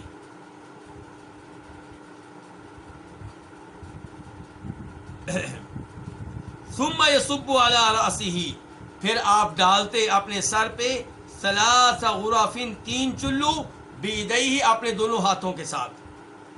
پانی ڈالتے کہاں؟ اپنے سر پہ. کتنے چلو؟ 3 چلو. اور دوسری حدیث میں وضاحت آتی ہے, 1 چلو لے کر ادھر ڈالتے دائیں سائڈ پہ, اور دوسرا چلو آپ ڈالتے بائیں سائڈ پہ, اور 1 چلو آپ ڈالتے درمیان میں. اور اس سے پہلے اپنے ہاتھوں کی انگلیاں گیلی کر کے بالوں کی جڑوں میں آپ انگلیاں داخل کرتے تاکہ جڑیں گیلی ہو جائیں, پانی وہاں تک پہنچ جائے. ثم يفيض الماء, پھر آپ پانی بہاتے علی جلدہ کلہ, اپنی ساری جلد پہ, اپنے سارے جسم پہ. تو یہ ہے غسل جنابت حدیث عائشہ کے مطابق. اور اس میں کیا آیا؟ شروع میں وضو کرتے, کیسا وضو؟ جیسا وضو نماز کے لیے ہوتا ہے. اب ہم آتے ہیں حدیث نمبر 327 کی طرف, اور پھر دونوں حدیثوں پہ تھوڑا سا تبصرہ ہوگا انشاءاللہ.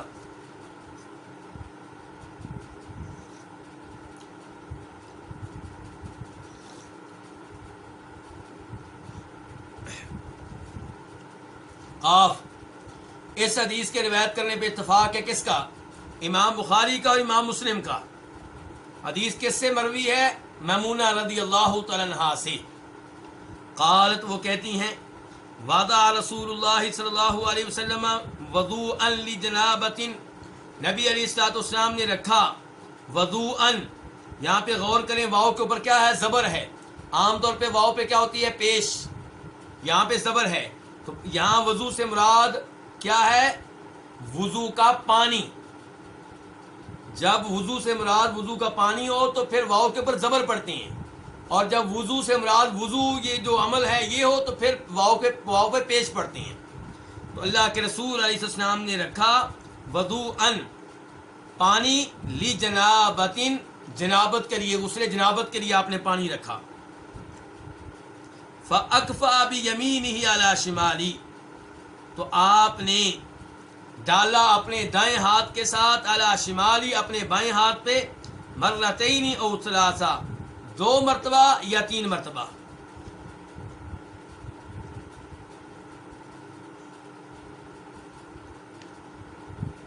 دو مرتبہ یا 3 مرتبہ آپ نے کیا کیا ہے؟ آپ نے پانی ڈالا ہے دائیں ہاتھ سے بائیں ہاتھ پہ. ثم غسل فرجہ, پھر آپ نے اپنی شرمگاہ کو دھویا. اس کا مطلب یہ ہے کہ دائیں ہاتھ سے بائیں ہاتھ پہ جو پانی ڈالا ہے تو آپ نے پہلے ہاتھ دھوئے, پھر اپنی شرمگاہ کو دھویا ہے. ثم ضرب یدہ بالارض, پھر آپ نے اپنے ہاتھ کو زمین پہ مارا.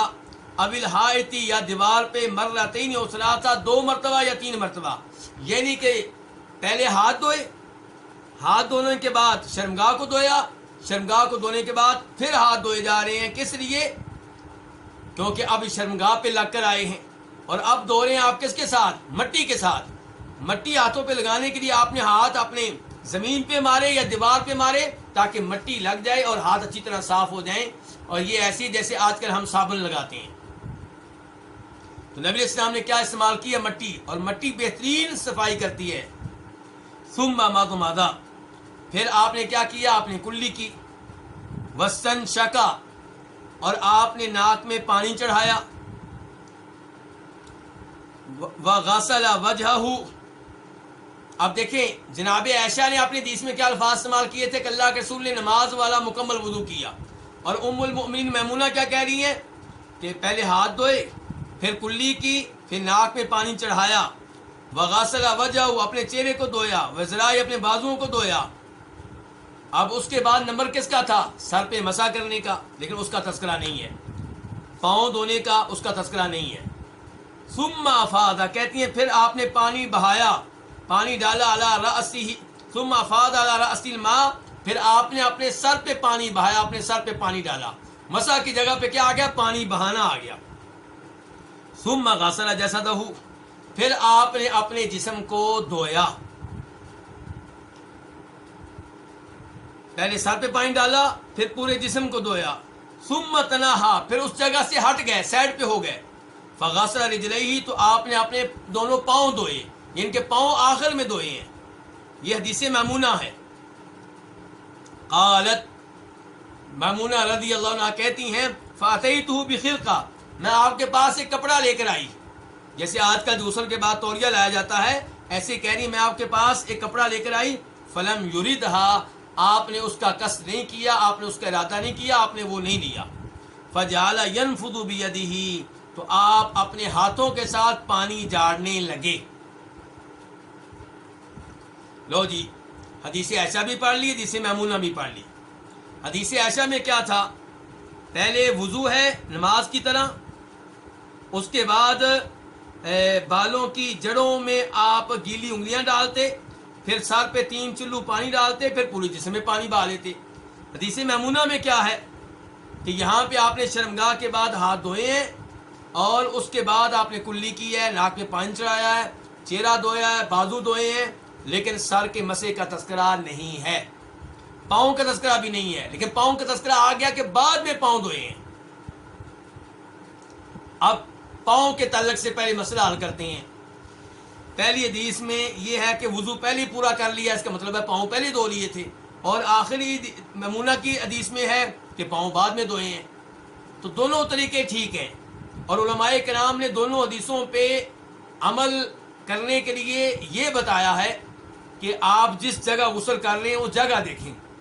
اگر وہ جگہ ایسی ہے جہاں پانی اکٹھا نہیں ہوگا، جہاں پہ ماحول ٹھیک رہے گا، تو آپ پاؤں کیا کریں؟ شروع میں دھو لیں، پورا وضو پہلے کر لیں. اور اگر آپ سمجھتے ہیں میں ابھی وضو کروں گا، پاؤں دھوؤں گا، تو غسل سے فارغ ہوں گا تو اس جگہ پہ پانی کھڑا ہو چکا ہوگا، اس پانی میں میرے پاؤں ڈوبے ہوئے ہوں گے، تو پھر پاؤں کو آخر میں دھوئیں، غسل کر کے سائڈ پہ ہو جائیں، وہاں جا کے پاؤں دھو لیں. اب رہ گیا سر کے مسح کا تعلق، وہ کرنا ہے کہ نہیں کرنا. پہلی حدیث میں جناب ایسا کہہ رہی ہیں کہ پورا وضو کیا ہے، اور دوسری میں یہ ہے کہ سر کے مسح کا کوئی تذکرہ ہی نہیں ہے. اور نسائی کی ایک حدیث آتی ہے، وہاں پہ بھی یہی ہے کہ مسح نہیں. تو اس لیے علماء کرام کہتے ہیں کہ سر کا مسح غسل جنابت میں نہ کیا جائے، کیونکہ آپ نے کیا کرنا ہے، تھوڑی دیر کے بعد تو آپ نے اپنے ہاتھوں کی انگلیاں گیلی کر کے داخل کرنی ہے سر کے بالوں کی جڑوں میں، اور پھر 3 چلو پانی بھی ڈالنا ہے، پھر پورے جسم پہ پانی بھی بہانا ہے. تو مسح کا کیا فائدہ ہوگا؟ مسح تو وضو میں ہے کہ جہاں آپ نے بعد میں سر کو دھونا نہیں ہے، یہاں تو آپ دھو رہے ہیں. تو اس لیے اگر کوئی مسح نہیں کرتا تو انشاءاللہ اس میں کوئی حرج نہیں ہے. اور اگر کوئی حدیث عائشہ کی وجہ سے اصرار کرتا ہے اور کہتا ہے کہ وہ بھی طریقہ ٹھیک ہے، یہ بھی ٹھیک ہے، اور میں حدیث عائشہ کے مطابق عمل کر رہا ہوں، تو انشاءاللہ اس میں بھی کوئی حرج نہیں ہے. اگرچہ زیادہ تر علماء کرام کے اقوال اسی جانب ہیں کہ سر کا مسح نہ کیا جائے۔ اب رہے گا مسئلہ آخر میں تولیہ استعمال کر سکتے ہیں کہ نہیں؟ تو تولیہ استعمال کر سکتے ہیں۔ آپ کہیں گے اللہ کے رسول نے تو نہیں کیا، تو اللہ کے رسول علیہ السلام کے پاس میمونہ رضی اللہ عنہا یہ کپڑا لے کر کیوں آئی ہیں؟ اگر آپ استعمال نہیں کرتے تھے تو لے کر کیوں آئی ہیں؟ اس کا مطلب ہے استعمال کرتے تھے لیکن اس موقع پہ کسی وجہ سے نہیں کیا، شاید آپ کو کپڑا مناسب نہ لگا ہو یا کوئی اور یعنی کہ صورتحال ہو۔ بہرحال آپ نے روکا نہیں ہے اس سے، تولیہ استعمال کرنے سے۔ اس کے بعد حدیث نمبر 328، آخر میں جلدی میں غسل جنابت کے بارے میں بتانا چاہوں گا کہ سب سے پہلے پھر کیا کرنا چاہیے؟ ہاتھ دھونے چاہیے اگر آپ نے ہاتھوں کو پانی کے برتن میں داخل کرنا ہے تو، اور اس کے بعد دائیں ہاتھ سے پانی ڈالیں، بائیں ہاتھ سے شرمگاہ دھوئیں۔ اس کے بعد اپنے اس ہاتھ کو جو شرمگاہ کو لگا ہے صابن وغیرہ سے، مٹی وغیرہ سے صاف کر لیں، اور اس کے بعد کیا کریں؟ وضو کریں جیسے آپ نماز کے لیے کرتے ہیں۔ پھر کیا کریں؟ پھر آپ اپنے ہاتھوں کی انگلیاں گیلی کر کے سر کے بالوں کی جڑوں میں داخل کریں تاکہ یہ جڑیں گیلی ہو جائیں۔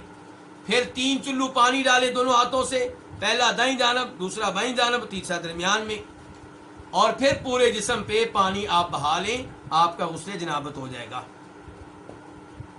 حدیث نمبر 328 قاف، اس حدیث کے روایت کرنے پہ اتفاق ہے کس کا؟ امام بخاری کا اور امام مسلم کا۔ عن ابی جعفر، ابو جعفر سے روایت ہے۔ یہ ابو جعفر کون سے ہیں؟ ابو جعفر الباقر، نام کیا ہے؟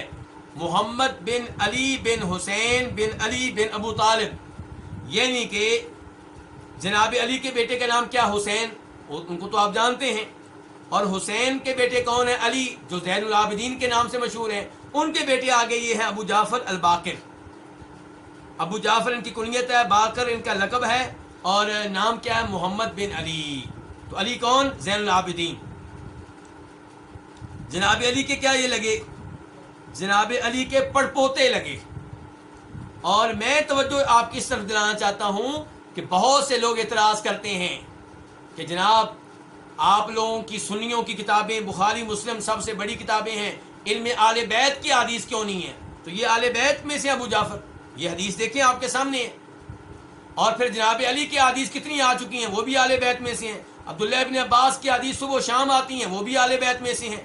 جناب عائشہ، وہ بھی مسئلہ یہ بھی تو ہے نا کہ ان کے ہاں نبی علیہ السلام کی بیویاں آل بیت میں سے ہی نہیں ہیں، حالانکہ آپ کی بیویاں بھی آل بیت میں سے، آپ کے مسلمان چچا اور ان کی مسلمان اولاد وہ بھی آل بیت میں سے، اور جناب علی بھی آل بیت میں سے، جناب علی کی اولاد بھی آل بیت میں سے، تو ابو جعفر ہیں یہ۔ تو بہرحال وہ آل بیت جن کو یہ مانتے ہیں ان کی احادیث بھی موجود ہیں بخاری مسلم میں۔ تو ابو جعفر سے روایت ہے انہ کان عند جابر بن عبداللہ، کہ وہ جناب جابر بن عبداللہ کے پاس تھے، ہوا وہ بھی کون؟ ابو جعفر، وہ ابوہ ان کے والد بھی، وہ کون؟ زین العابدین۔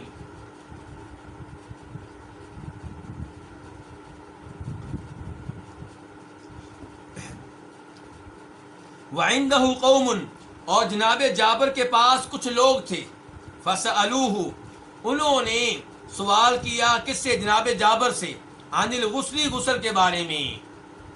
فقال، تو جناب جابر نے غسل کے بارے میں باتیں کرتے ہوئے ایک بات یہ کہی، فقالت، ان کا یکفی کا سا، تمہارے لیے 1 سا پانی کافی ہے۔ اور 1 سا کتنا ہوتا ہے؟ ہاں جی، 1 سا کتنا ہوتا ہے؟ آپ لوگ کیا دیتے ہیں عید الفطر کے موقع پہ؟ کیا دیتے ہیں جی؟ فطرانہ دیتے ہیں آپ، وہ کتنا ہوتا ہے؟ 2.5 کلو۔ چلیں جی، فقال رجل، تو ایک آدمی نے کہا ما یکفینی، یہ پانی میرے لیے تو کافی نہیں ہے، میں تو غسل نہیں کر سکوں گا اتنے تھوڑے پانی سے۔ فقال جابر، تو جناب جابر کہنے لگے کان یکفی، یہ پانی یعنی کہ 1 سا، یہ پانی کافی ہوا کرتا تھا کس کو؟ من ہوا اوفا من کا شعرن، جو بالوں کے لحاظ سے تم سے آگے تھا، جن کے بال تم سے زیادہ بڑے ہوئے تھے۔ وخیر منکا، اور جو بذات خود بھی تم سے افضل تھے. ان کے وہ آدمی کیا کہہ رہا تھا کہ میرے بال بڑے لمبے ہیں، میں تو اتنے پانی سے غسل نہیں کر سکوں گا، یہ پانی بہت کم ہے. جناب جابر نے کہا اتنا پانی ان کو کافی ہوا کرتا تھا، یعنی کہ اللہ کے رسول کو، جو بالوں کے لحاظ سے تم سے آگے تھے، جن کے بال تم سے زیادہ بڑے ہوئے تھے. وخیر منکا، اور جو بذات خود تم سے افضل تھے. ثم امنا، پھر انہوں نے ہماری امامت کی. کنہوں نے؟ جناب جابر نے. ابو جعفر باقر کہہ رہے ہیں یہ مسئلہ بتانے کے بعد، غسل کا طریقہ بتانے کے بعد، غسل کی معلومات دینے کے بعد، جناب جابر نے ہماری امامت کی. فی ثوب، ایک ہی چادر میں ہمیں نماز پڑھائی. امام صاحب ایک ہی چادر میں. جب ایک چادر لباس ہوگا تو سر ننگا ہوگا کہ ڈھکا ہوا ہوگا؟ صحابہ کرام میں سے جو امیر تھے ان کے پاس لباس میں 2 چادریں ہوتی تھیں. عام لباس 2 چادریں تھا، قمیض شلوار. ان کا تذکرہ بہت کم ملتا ہے، کبھی کبھی کسی نے قمیض پہنی ہو تو پہنی ہو، ورنہ عام طور پہ ان کا لباس کیا ہوتا تھا؟ 2 چادریں، جیسے حاجی لوگ پہنتے ہیں، عمرے والے پہنتے ہیں، ایک چادر اوپر ایک چادر نیچے. لیکن جو غریب صحابہ کرام تھے ان کی ایک ہی چادر ہوتی تھی. وہ جناب پنڈلیاں بھی کافی ساری ننگی، اور کندھے کے اوپر بھی کچھ نہ کچھ حصہ تھوڑا بہت ہوتا تھا. تو اب ایک چادر جب یہاں سے لے کے پنڈلیوں تک ہوگی، سر تو پکی بات ہے ننگا، اس میں کچھ شک و شبہ ہی نہیں. تو اس حالت میں جناب جابر نے ہمیں نماز پڑھائی. دوسری روایت میں آتا ہے جناب جابر سے کہا گیا کہ آپ ایک چادر میں نماز پڑھ رہے ہیں. میں یہ نہیں جانتا کہ وہ یہی موقع تھا یا کوئی اور موقع تھا، بہرحال اس موقع پہ بھی جناب جابر ایک چادر میں نماز پڑھ رہے تھے. دوسری چادر موجود تھی، زمین پہ رکھی ہوئی ہے. کسی آدمی نے کہہ دیا کہ آپ جناب ایک ہی چادر میں نماز پڑھ رہے ہیں، دوسری چادر بھی لیتے. تو فرمایا میں نے یہ کام اس لیے کیا ہے تاکہ تمہارے جیسے آدمی کو مسئلہ سمجھا سکوں کہ ایک چادر میں نماز بالکل ٹھیک ہے. ہمارے زمانے میں کب لوگوں کے پاس 2 چادریں ہوتی تھیں؟ ایک ہی کی چادر ہوتی تھی ہر ایک کے پاس، یعنی کہ 2 چادروں والا تو کوئی ہوتا تھا. تو اس سے یہ مسئلہ بھی حل ہوا کہ مرد ننگے سر نماز پڑھ سکتے ہیں. لیکن اگر آپ کے پاس کوئی ایسا رومال ہے، ایسی ٹوپی ہے جس میں آپ پیارے لگتے ہیں، جو آپ کو سجتی ہے، تو آپ نماز میں بھی پہن کر آئیں تاکہ آپ پیارے لگیں. اور اگر ٹوپی ایسی ہے جو آپ دوستوں کے سامنے پہنتے ہوئے شرماتے ہیں، شادی کی تقریب میں پہنتے ہوئے شرم آتی ہے، آفس میں پہنتے ہوئے شرم آتی ہے، تو ایسی ٹوپی اللہ کے سامنے پہنیں گے. افسوس ہوتا ہے پاک و ہند کے ان مسلمانوں پہ جو نماز کے لیے گندی ٹوپیاں لیتے ہیں، میلی کچیلی، اور کبھی جیب سے وہ رومال نکال کر سر پہ پہن لیتے ہیں جس سے اپنی ناک کی غلاظت کو صاف کرتے ہیں. کیا یہ نماز کا احترام ہے؟ کیا یہ اللہ رب العزت کا احترام ہے؟ ہاں اچھا رومال لیں، اچھی ٹوپی لیں، جی بسم اللہ. تو بہرحال یہاں سے پتا چلا کہ نبی علیہ الصلوۃ والسلام ایک سا پانی میں غسل کر لیا کرتے تھے. کیا شخصیت ہے اللہ کے رسول علیہ الصلوۃ والسلام کی. اور جب کسی نے اعتراض کیا تو جناب جابر نے حوالہ کس کا دیا؟ اللہ کے رسول کا دیا کہ آپ کے بال تم سے زیادہ بڑے ہوئے تھے اور آپ اتنے پانی میں غسل کر لیتے تھے. اور یہاں پہ دیکھیں کہ آل بیت حدیث لے رہے ہیں کس سے؟ جناب جابر سے. صحابی کے اوپر اعتماد ہے، یقین ہے. اور آج آل بیت کا نام لینے والے صحابہ کرام پہ اعتماد کرنے کے لیے تیار نہیں ہیں. لیکن آل بیت کو صحابہ کرام پہ اعتماد تھا. جناب جابر کے پاس آئے ہیں حدیث سننے کے لیے، مسائل معلوم کرنے کے لیے، پھر جناب انہی کی قیادت میں نماز پڑھی. آل بیت پیچھے، صحابی آگے. وفی روایت لہما، اور ان دونوں کی ایک روایت میں ہے. کن دونوں کی ایک روایت میں؟ بخاری مسلم کی ایک روایت میں. فقال الحسن بن محمد، کہ کہا حسن بن محمد نے. یہ حسن بن محمد کون ہے؟ یہ بھی آل بیت میں سے.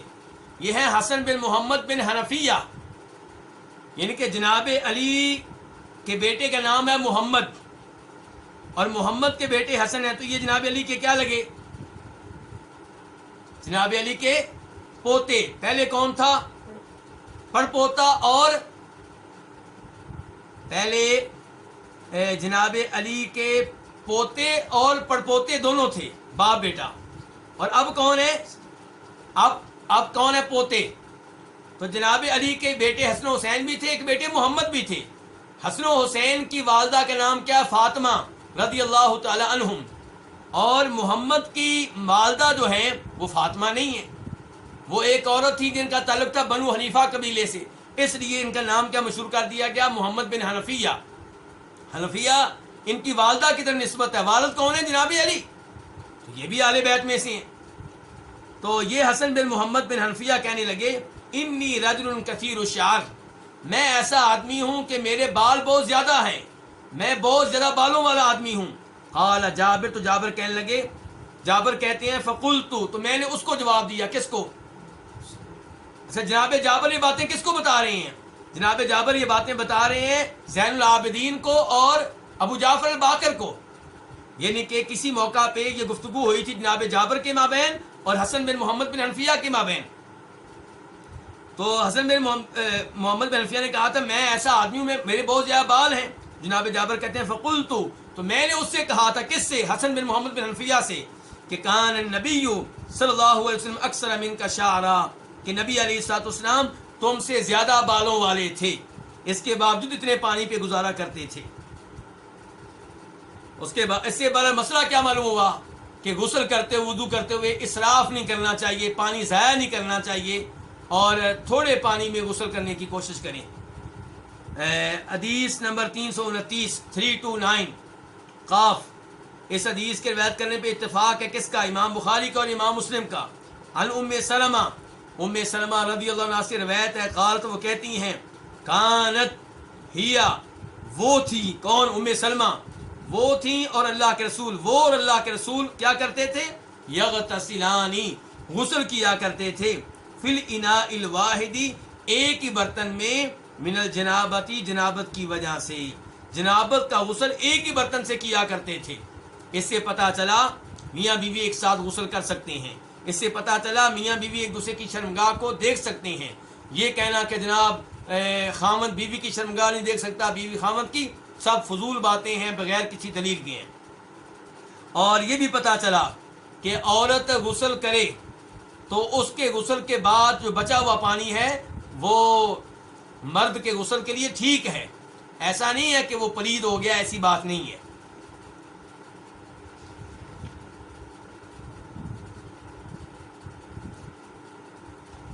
اس کے بعد باب نمبر 8، کیا باب ہے؟ باب الغسل کل 7 ایام، ہر 7 دنوں میں کیا کرنا؟ غسل کرنا، ہر 7 دنوں میں غسل کرنا۔ حدیث نمبر 330 قاف، اس حدیث کے روایت کرنے پہ اتفاق ہے، کس کا؟ امام بخاری کا، امام مسلم کا۔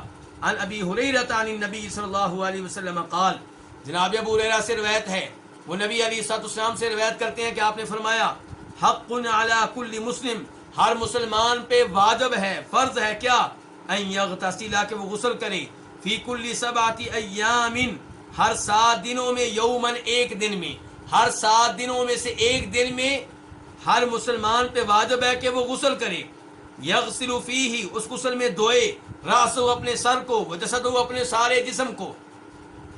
تو یہاں پہ پتہ چلا کہ ہفتے میں ایک دفعہ غسل کرنا ہر مسلمان پہ واجب ہے، اور دیگر روایات سے پتہ چلتا ہے کہ وہ غسل کون سا ہے؟ جمعہ کا غسل۔ تو یہ ہمارے دین کی خوبی ہے کہ ایک غسل اس وجہ سے واجب، ایک جنابت کی وجہ سے واجب، ایک احتلام کی وجہ سے واجب، ایک حیض کی وجہ سے واجب، اور شریعت اس انداز سے چاہتی ہے کہ مسلمان پاک رہیں، صاف رہیں، کسی کو کسی سے بدبو نہ آئے۔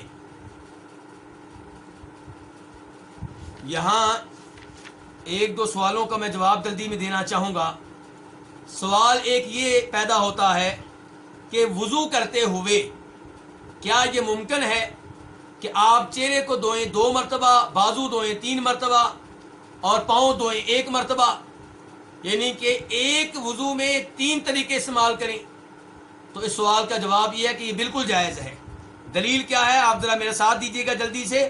حدیث نمبر 299 299 حدیث آپ نے پڑھی ہے میرے ساتھ، اس کے اوپر توجہ کریں۔ نکال لیا آپ نے حدیث؟ امید ہے کہ آپ نکال چکے ہوں گے۔ اس حدیث میں صحابی کہتے ہیں عبداللہ بن زید، وہ غسل انہوں نے کیا، اپنا طریقہ ان کا بتایا گیا، اور وہی طریقہ انہوں نے کہا اللہ کے رسول کا تھا۔ اس میں کیا ہے؟ کہتے ہیں کہ آپ نے اپنا چہرہ دھویا کتنی بار؟ 3 دفعہ، پھر برتن میں ہاتھ داخل کیے، اور دونوں ہاتھوں کو کونیوں تک دھویا 2 مرتبہ، چہرہ 3 مرتبہ اور بازو 2 مرتبہ۔ تو ایک ہی وضو میں کسی عضو کو 3 مرتبہ، کسی کو 2 مرتبہ، کسی کو 1 مرتبہ، یہ کام آپ کر سکتے ہیں، اس میں کوئی مسئلہ نہیں ہے، کوئی حرج نہیں ہے۔ اور بسم اللہ کے بارے میں بتا چکا ہوں کہ وضو سے پہلے بسم اللہ پڑھنی ہے۔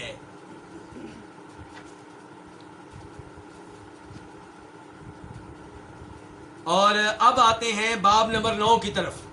باب لا یغتسل فی الماء الراکد، کھڑے ہوئے پانی میں غسل نہ کرے، کھڑے ہوئے پانی میں غسل نہ کرے۔ دیکھیں حدیث نمبر 331 میم، اس حدیث کو روایت کرنے والے کون ہے؟ امام مسلم۔ عن ابی ہریرہ قال، جناب ابو ہریرہ سے روایت ہے، وہ کہتے ہیں قال رسول اللہ صلی اللہ علیہ وسلم، کہ نبی علیہ السلام نے فرمایا لا یغتسل احدکم فی الماء الدائم وهو جنب، کہ تم میں سے کوئی کھڑے پانی میں غسل نہ کرے جبکہ وہ جنابت کی حالت میں ہو۔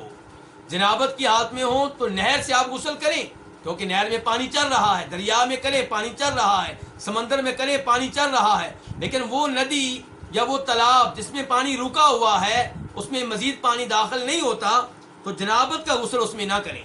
نہ تم میں سے کوئی ہمیشہ والے پانی میں، کھڑے پانی میں غسل نہ کرے، وہ جنوب، جبکہ وہ غسل کرنے والا جنابت کی حالت میں ہو۔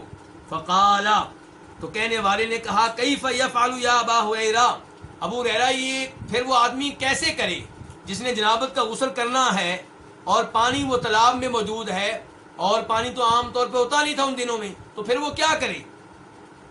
قال یتناولہ تناولا، جناب ابو ہریرہ نے کہا کہ وہ لے، یعنی کہ اپنے ہاتھوں سے یا کسی برتن سے پانی وہاں سے لے، الگ پانی لے کے غسل کرے، لیکن اس میں داخل ہو کے غسل نہ کرے، کیونکہ پانی وہ رکا ہوا ہے اور جنابت کا غسل کرنا ہے، تو اس لیے یہ کام وہاں پہ نہ کیا جائے۔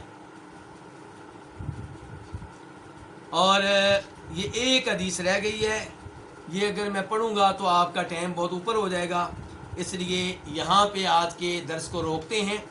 اللہ رب العزت سے دعا کرتا ہوں کہ اللہ تعالیٰ آپ لوگوں کو جزائے خیر دے کہ آپ اپنا قیمتی وقت دیتے ہیں، اور آپ کی وجہ سے یہ بہاریں لگی ہوئی ہیں، یہ احادیث پڑھی جا رہی ہیں، مجھے بھی الحمدللہ فائدہ ہو رہا ہے، میری بھی دہرائی ہو رہی ہے، اور آپ نے بھی یہ احادیث سنی ہوئی ہوں گی، لیکن آپ کا بھی ذہن تازہ ہو رہا ہے، دوبارہ سے پڑھنے کا موقع مل رہا ہے، عمل کرنے کا جذبہ پیدا ہو رہا ہے، اور اللہ کی طرف سے انشاءاللہ رحمتیں اور برکتیں بھی نازل ہوتی ہیں۔